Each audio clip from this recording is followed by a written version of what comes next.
Hi students, today we start with the next topic that is enthalpy of neutralization। आज हम enthalpy of neutralization को discuss करेंगे। जब कहता हम HCl एसिड के सॉल्यूशन की एडिशन करते हैं सोडियम हाइड्रोक्साइड के सॉल्यूशन में, उस दौरान हीट रिलीज होती है। इस रिलीज्ड हीट को हम क्या बोलते हैं? enthalpy of neutralization बोलते हैं।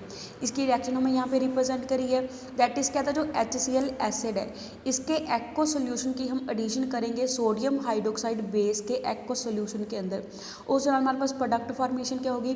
सोडियम क्लोराइड का एक्वा सॉल्यूशन मिलेगा, साथ में वाटर मिलता है एंड साथ में हीट रिलीज होती है। इस रिलीज्ड हीट को हम क्या बोलेंगे? इंथैल्पी ऑफ न्यूट्रलाइजेशन बोलते हैं। कहता है इस केस के अंदर हमने strong acid and strong base को यूज़ करा है। स्ट्रॉन्ग एसिड यहाँ पे HCl है एंड स्ट्रॉन्ग बेस यहाँ पे सोडियम हाइड्रोक्साइड है, जिसके कारण कहता है जो नेट रिएक्शन है न्यूट्रलाइजेशन के अंदर उसमें क्या होता है? कॉम्बिनेशन होता है एसिड के H पॉजिटिव आयन का एंड बेस के हाइड्रोक्साइल आयन का, एंड ये मिलके क्या बनाते हैं? वाटर बनाते हैं। जैसे हमें यहाँ पे शो करा है दैट इज़ कहता है जो H पॉजिटिव आयन है वो HCl एसिड से आए हैं एंड जो OH नेगेटिव आयन है वो बेस से आई हैं, सोडियम हाइड्रोक्साइड बेस से वो मिले हैं, एंड ये दोनों मिलके क्या बनाएंगे? वाटर बनाएंगे। एंड इस दौरान हमारे पास जो इंथैल्पी चेंज आएगी उसकी वैल्यू कितनी होती है? -57.1 किलो जूल पर मोल के इक्वल होती है। दस कहता है जो इंथैल्पी ऑफ न्यूट्रलाइजेशन है उसको हम डिफाइन कैसे करेंगे? एज द इंथैल्पी चेंज, कि कितनी इंथैल्पी में चेंज आएगी जब 1 मोल H पॉजिटिव आयन का एसिड में से कम्प्लीटली न्यूट्रलाइज हो जाता है बेस के OH नेगेटिव आयन के 1 मोल के साथ। एंड इस रिएक्शन को हम क्या बोलेंगे? न्यूट्रलाइजेशन रिएक्शन बोलेंगे। इस न्यूट्रलाइजेशन रिएक्शन के दौरान जितनी इंथैल्पी चेंज आएगी उसको हम क्या बोलते हैं? इंथैल्पी ऑफ न्यूट्रलाइजेशन बोलते हैं। कुछ एग्जांपल हमें यहाँ पे गिवन दे रखी हैं इंथैल्पी ऑफ न्यूट्रलाइजेशन की। जैसे फर्स्ट एग्जांपल हमें दी है दैट इज़ HCl कहता है जो न्यूट्रलाइज होगा सोडियम हाइड्रोक्साइड के साथ, उस दौरान हमारे पास जो इंथैल्पी ऑफ न्यूट्रलाइजेशन है उसकी वैल्यू कितनी आती है? -57.1 किलो जूल एनर्जी यहाँ पे क्या होती है? हीट की फॉर्म में रिलीज होती है। ऐसी सेकंड रिएक्शन हमें शो करी हुई है एसिटिक एसिड की सोडियम हाइड्रोक्साइड के साथ। जब कहता है एसिटिक एसिड सोडियम हाइड्रोक्साइड के साथ रिएक्शन शो करता है उस दौरान सोडियम एसीटेट का सॉल्ट सॉल्यूशन मिलेगा एंड साथ में वाटर मिलता है, एंड इस रिएक्शन के केस में कितनी हीट रिलीज होगी? -55.9 किलो जूल हीट रिलीज होती है। इसको हम क्या बोलते हैं? इंथैल्पी ऑफ न्यूट्रलाइजेशन बोलते हैं। कहता है एक इंटरेस्टिंग चीज़ है यहाँ पे नोट करने वाली कि जो इंथैल्पी ऑफ न्यूट्रलाइजेशन है सभी स्ट्रॉन्ग एसिड की स्ट्रॉन्ग बेसिस के साथ उसकी वैल्यू हमेशा क्या आती है? -57.1 किलो जूल आएगी, चाहे हम कोई भी नेचर का एसिड या बेस को यूज़ करें। अगर कहता है एसिड भी स्ट्रॉन्ग है बेस भी स्ट्रॉन्ग है तो हर एक केस में जो इंथैल्पी ऑफ न्यूट्रलाइजेशन है उसकी वैल्यू क्या आती है? सेम आएगी, that is -57.1 kilo joule value आएगी। कहता है इसको हम एक्सप्लेन किस बेसिस के ऊपर करेंगे? अर्हेनिस थ्योरी ऑफ इलेक्ट्रोलिटिक डिसोसिएशन के बेसिस के ऊपर हम इसको एक्सप्लेन करते हैं। कहता है इस थ्योरी के अकॉर्डिंग क्या होता है कि जो स्ट्रॉन्ग एसिड है एंड स्ट्रॉन्ग बेस है ये दोनों कम्प्लीटली आयनाइज हो जाते हैं एक्वा सॉल्यूशन के अंदर।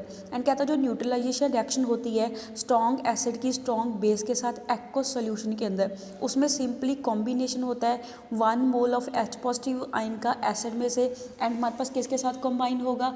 1 mole of OH negative ion के साथ कंबाइन होगा। ये OH नेगेटिव आयन कहाँ से आते हैं? बेस से आते हैं, ताकि हमारे पास जो अनआयनाइज्ड वाटर मॉलिक्यूल है उसकी फॉर्मेशन हो जाए। जैसे कि हमें यहाँ पे एग्जांपल लेके डिस्कस कर रहा हुआ है। कहता हम कंसिडर करते हैं एक रिएक्शन को जो HCl acid and sodium hydroxide के एक्वस सॉल्यूशन में होती है। कहता इस दौरान इसकी जो न्यूट्रलाइजेशन है उसको हम कैसे रिप्रेजेंट करेंगे? दैट इज़ कहता हमारे पास जो HCl एसिड है वो डिसोसिएट होकर पानी में क्या देगा? H positive ion and Cl negative ion देता है। ऐसे कहता जो बेस है बेस पानी में डिसोसिएट होकर क्या देगा? Sodium cation plus OH negative A9 देगा। कहता हमारे पास जो प्रोडक्ट है प्रोडक्ट में हमारे पास क्या मिलेगा? Sodium cation and chloride A9 मिलेगा, साथ में क्या होगी? वाटर की फॉर्मेशन होगी। बिकॉज कहता जो एसिड का H पॉजिटिव का 1 मोल है वो वाटर के OH नेगेटिव के 1 मोल के साथ कंबाइन होकर क्या बनाएगा? वाटर बनाएगा। एंड इस दौरान जो इंथैल्पी चेंज आएगी उसकी वैल्यू कितनी होती है, -57.1 किलो जूल वैल्यू होती है। कहते हैं यहाँ पे हम क्या करेंगे, जो कॉमन आयन है उनको कैंसिल आउट कर देंगे। जैसे हमारे पास यहाँ पे रिएक्शन शो करेगी है कि जो H पॉजिटिव आयन है वो OH नेगेटिव आयन के साथ मिलके क्या बनाएंगे, वाटर बनाएंगे। जब भी 1 मोल H पॉजिटिव आयन का कंबाइन होगा 1 mole of OH negative ion के साथ, उस दौरान 1 मोल वाटर का मिलेगा एंड इस दौरान हमारे पास सेम अमाउंट की एनर्जी हर एक केस में क्या होगी, रिलीज होगी। दैट इज इंथैल्पी चेंज की वैल्यू क्या आएगी, -57.1 किलो जूल के इक्वल आती है। सिमिलरली कहता है अगर हमारे पास रिएक्शन हो nitric acid and sodium hydroxide में, यहाँ पे नाइट्रिक एसिड भी क्या है, स्ट्रॉन्ग एसिड है एंड सोडियम हाइड्रोक्साइड यहाँ पे स्ट्रॉन्ग बेस है। कहते हैं जो नाइट्रिक एसिड है वो पानी के अंदर डिसोसिएट होकर क्या देगा, H positive ions and nitrate आइन देता है। ऐसे कहता है जो सोडियम हाइड्रोक्साइड है वो पानी के अंदर डिसोसिएट होकर क्या देगा, sodium cation and hydroxyl A9 देगा। कहता है यहाँ पे भी हमारे पास क्या हो रही है कि एसिड का H पॉजिटिव एंड बेस के OH नेगेटिव का 1 मोल आपस में कंबाइन होकर वाटर देते हैं एंड साथ में हमारे पास क्या मिलेंगे, एसिड की साइड के ऊपर हमारे पास जो नाइट्रेट आइन है, कहता है वो नाइट्रेट आइन है एंड जो बेस का सोडियम केटाइन है। ऐसी प्रोडक्ट के अंदर भी हमारे पास क्या है, सोडियम केटाइन एंड नाइट्रेट आइन है। कहता है ये आपस में क्या हो जाएंगे, कैंसिल आउट हो जाएंगे। बिकॉज कहता है जो प्रोडक्टेंट साइड में है वो रिएक्टेंट साइड के ऊपर जाके माइनस में चले जाएगा, एक प्लस में आएगा दूसरा माइनस में आएगा, तो यहाँ पे ये क्या हो जाते हैं, कैंसिल आउट हो जाते हैं। ओवरऑल रिएक्शन जो हमारे पास बचती है वो क्या बचेगी कि 1 मोल H पॉजिटिव आयन का 1 मोल OH नेगेटिव आयन के साथ मिलके क्या बनाता है, वाटर बनाता है, जिसके कारण कहता है जो इंथैल्पी चेंज है उसकी वैल्यू क्या आती है, सेम आएगी। दैट इज़ -57.1 किलो जूल के इक्वल आती है। Next is neutralisation of weak acids and weak base. अब हम पढ़ेंगे, कहता है जो वीक एसिड है वो जब वीक बेस के साथ रिएक्शन शो करेगा उसकी न्यूट्रलाइजेशन कैसी होती है। कहता है जो इंथैल्पी ऑफ न्यूट्रलाइजेशन होती है वीक एसिड की या फिर वीक बेस की, कहता है उस दौरान कंप्लीट आयनाइजेशन है वो नहीं होगी एक्वस सोल्यूशन के अंदर, जिसके कारण कहता है जो एक्वस सोल्यूशन होगा उसमें जो 1 मोल है डिफरेंट मोनोबेसिक वीक एसिड्स का, कहता है उसमें 1 mole of H positive ion present नहीं होते हैं। बिकॉज कहता है उस केस में हमारे पास कंप्लीट डिसोसिएशन नहीं होगी। अगर कंप्लीट डिसोसिएशन नहीं होगी तो 1 मोल H पॉजिटिव आइन का नहीं मिलेगा। सिमिलरली कहता है जो एक्वस सोल्यूशन होता है 1 mole of different mono acidic weak bases का, कहता है उसमें भी जो 1 मोल है OH नेगेटिव आइन का वो हमें नहीं मिलता है। बिकॉज कहता है यहाँ पे हमने बेस भी कौन सा यूज़ करा है, वीक बेस यूज़ करा है। वीक बेस होने के कारण वो कम्प्लीटली आयनाइज नहीं होगा। अगर कंप्लीटली आयनाइज नहीं होता है तो उस दौरान उसमें 1 मोल OH नेगेटिव आयन है वो नहीं मिलेंगे। कहता जो वीक एसिड है या फिर वीक बेसिस होते हैं देयरफॉर कहता वो डिसोसिएट होके 1 mole of H positive ion and 1 mole of OH negative ion हमें नहीं देंगे।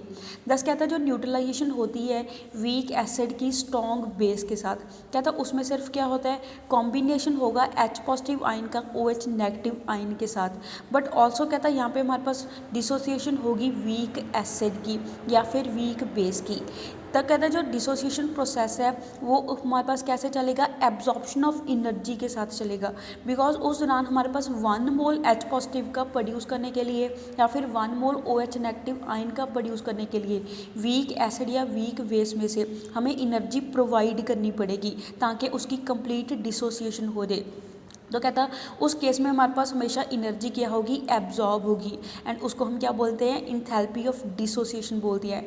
बिकॉज 1 मोल हमने क्या करना है, प्रोड्यूस करना है, जिसके कारण उसको डिसोसिएट करने के लिए एनर्जी देंगे एंड इसके कारण इस एनर्जी को क्या बोलेंगे, इंथैल्पी ऑफ डिसोसिएशन बोलेंगे। देयरफॉर कहता जो ओवरऑल लिबरेटेड एनर्जी है उसकी वैल्यू लेस आती है 57.1 किलो जूल के कंपैरेटिवली। तो कहता इसको हम एक्सप्लेन करते हैं एग्जाम्पल लेके। जैसे हमारे पास न्यूट्रलाइजेशन रिएक्शन की बंदी हुई है एसिटिक एसिड की सोडियम हाइड्रोक्साइड के साथ। कहते हैं जो सोडियम हाइड्रोक्साइड है वो क्या है, स्ट्रॉन्ग बेस है। स्ट्रॉन्ग बेस होने के कारण जो डिसोसिएट होकर क्या देगा, सोडियम केटाइन देगा and 1 mole of OH negative ion देगा। कहता है यहाँ पे स्ट्रॉन्ग बेस है जिसके कारण इसकी क्या हो रही है, कंप्लीट आयनाइजेशन हो रही है। ऐसे ही कहता है नेक्स्ट हमने क्या लिया है, वीक एसिड लिया, दैट इज एसिटिक एसिड लिया। कहता है जो एसिटिक एसिड है वो क्या है, वीक एसिड है। वीक एसिड होने के कारण ये कंप्लीटली आयनाइज नहीं होगा, तो इसकी कंप्लीट आयनाइजेशन करने के लिए हम यहाँ पे इसको क्या देंगे, एनर्जी प्रोवाइड करेंगे। कितनी एनर्जी प्रोवाइड करते हैं, 1.2 किलो जूल एनर्जी प्रोवाइड करेंगे, जिसके कारण इसकी वैल्यू यहाँ पे क्या आई है, पॉजिटिव वैल्यू आई है। पॉजिटिव वैल्यू मीन्स यहाँ पे हमने इसको एनर्जी दी है ताकि ये क्या हो जाए, कंप्लीटली डिसोसिएट होकर 1 मोल H पॉजिटिव आयन का प्रोड्यूस करे। तो कहता यहाँ पे हमारे पास इन दोनों रिएक्शन के कॉम्बिनेशन से जो ओवरऑल रिएक्शन आएगी, H positive ion of acid and OH negative ion of base की मिलके वाटर की फॉर्मेशन होगी। उसकी वैल्यू हमारे पास क्या होती है, delta H is equal to -57.1 kilo joule के इक्वल होती है। बट यहाँ पे वीक एसिड होने के कारण यहाँ पे हमने कुछ अमाउंट ऑफ एनर्जीज को प्रोवाइड करी है, जिसके कारण कहता है जो ओवरऑल रिएक्शन वाली एनर्जी है उसमें से जितनी एनर्जी हमने प्रोवाइड करी है उसको क्या करेंगे, सब्ट्रैक्ट करेंगे। दैट इज़ हमारे पास वैल्यू क्या आ जाएगी, न्यूट्रलाइजेशन एंथैल्पी की -55.9 किलो जूल के इक्वल आ जाएगी। तो यहाँ से हमें क्या चीज़ पता चलती है कि जो ओवरऑल एनर्जी लिबरेट हुई है वीक एसिड की, जब हमने न्यूट्रलाइजेशन रिएक्शन कराई है स्ट्रॉन्ग बेस के साथ, उसकी वैल्यू हमारे पास जो एक्चुअल वैल्यू होती है उसके कंपैरेटिवली क्या आई है, लेस वैल्यू आई है। कितनी वैल्यू लेस आएगी, 1.2 kilo joule value less I है, बिकॉज हमने क्या करा है, वीक एसिड के केस में इतनी एनर्जी को प्रोवाइड करा है। तो सेम अमाउंट ऑफ एनर्जी को हम क्या करेंगे, ओवरऑल रिएक्शन वाली जो एनर्जी है उससे सब्ट्रैक्ट करके हमारे पास जो इस रिएक्शन की इंथैल्पी है वो क्या आ जाएगी, -55.9 किलो जूल के इक्वल आ जाती है। दस कहता जो इंथैल्पी ऑफ न्यूट्रलाइजेशन है acetic acid and sodium hydroxide की, उसकी वैल्यू कितनी है, -55.9 किलो जूल वैल्यू है। बिकॉज कहता 1.2 kilo joule of heat energy use हो जाती है एसिटिक एसिड को डिसोसिएट करने के लिए। सिमिलरली कहता जो हीट ऑफ न्यूट्रलाइजेशन होती है हमारे पास अमोनियम हाइड्रोक्साइड की, जब हम रिएक्शन शो कराएंगे हाइड्रोक्लोरिक एसिड के साथ, उस दौरान उसकी वैल्यू क्या आती है, -51.5 किलो जूल के इक्वल आएगी। बिकॉज कहता है यहाँ पे हमारे पास जो अमोनियम हाइड्रोक्साइड है वो वीक बेस है। वीक बेस होने के कारण उसकी कंप्लीट डिसोसिएशन करने के लिए कितनी एनर्जी यूज़ होती है, 5.6 किलो जूल एनर्जी यूज़ होती है। तो कहता है 5.6 किलो जूल एनर्जी को हम क्या करेंगे, 57.1 से सब्ट्रैक्ट करके हमारे पास जो इस रिएक्शन की इंथैल्पी ऑफ न्यूट्रलाइजेशन आएगी उसकी वैल्यू कितनी आती है, -51.5 किलो जूल के इक्वल आती है। कहता है यहाँ पे एक चीज़ नोट करने वाली है, कहता है हमारे पास हम क्या टर्म यूज़ करेंगे, ग्राम इक्विवेलेंट टर्म को यूज़ करते हैं जब हम डेफिनेशन लिखते हैं हीट ऑफ न्यूट्रलाइजेशन की। वो कहता है किस वजह से होता है, बिकॉज कहता है न्यूट्रलाइजेशन में क्या इन्वॉल्व होता है, 1 mole of H positive ion and 1 mole of OH negative ion involve होता है, ताकि हमारे पास 1 मोल वाटर का फॉर्म हो सके। एंड उस दौरान जो एनर्जी है वो कितनी रिलीज़ होती है, 57.1 किलो जूल एनर्जी रिलीज़ होती है। जैसे हमें यहाँ पे इक्वेशन की फॉर्म में रिप्रेजेंट करा हुआ है, जब कहता है 1 मोल H पॉजिटिव आयन का and 1 mole OH negative ion का आपस में कंबाइंड होगा तो मिलके 1 मोल वाटर का बनाएगा। एंड उस दौरान जो इंथैल्पी ऑफ न्यूट्रलाइजेशन है उसकी वैल्यू कितनी आएगी, -57.1 किलो जूल के इक्वल आती है। नाउ कहता जो 1 ग्राम इक्विवेलेंट होता है अलग अलग एसिड का, जब उसकी कंप्लीट डिसोसिएशन होती है उस दौरान क्या होता है, 1 mole of H positive ion generate होता है। बट कहता जो 1 मोल है एसिड का वो हमारे पास क्या हो सकता है, मे produce more than 1 mole of H positive ion. कहता जो एसिड का 1 मोल है, एसिड के 1 मोल में से जो H पॉजिटिव आयन है वो 1 मोल से ज़्यादा प्रोड्यूस हो सकते हैं। वो किसके ऊपर डिपेंड करता है, बेसिसिटी के ऊपर डिपेंड करेगा। जैसे हमारे पास 1 मोल है सल्फ्यूरिक एसिड का, 1 मोल ऑफ सल्फ्यूरिक एसिड के अंदर हमारे पास जो बेसिसिटी है that is H positive ion है वो कितने हैं, 2 मोल्स मिलते हैं H पॉजिटिव आयन के। एंड कहता जो 1 मोल होता है फॉस्फोरिक एसिड का, उसमें हमारे पास H पॉजिटिव आयन कितनी होती है, 3 H पॉजिटिव आयन होती है। दैट मीन्स वो क्या देगा, 3 मोल्स देता है H पॉजिटिव आयन का जब कंप्लीट डिसोसिएशन हो जाती है। बट कहता जो 1 ग्राम इक्विवेलेंट है सल्फ्यूरिक एसिड का एंड फॉस्फोरिक एसिड का, कहता 1 ग्राम इक्विवेलेंट के अंदर हमेशा क्या होगा, 1 mole of H positive ion ही मिलेगा। जिसके कारण कहता जो 1 मोल ऑफ सल्फ्यूरिक एसिड है वो क्या देगा, 2 मोल देता है H पॉजिटिव आयन का, एंड जो 1 ग्राम इक्विवेलेंट है सल्फ्यूरिक एसिड का वो 1 मोल देता है H पॉजिटिव आयन का। दस कहता है जहाँ पे जो ज़्यादा एप्रोप्रिएट टर्म है वो हम कौन सी यूज़ करते हैं, ग्राम इक्विवेलेंट को यूज़ करेंगे जब हम डेफिनेशन लिखते हैं इंथैल्पी ऑफ न्यूट्रलाइजेशन की। So that's all for today, stay home stay safe, thank you.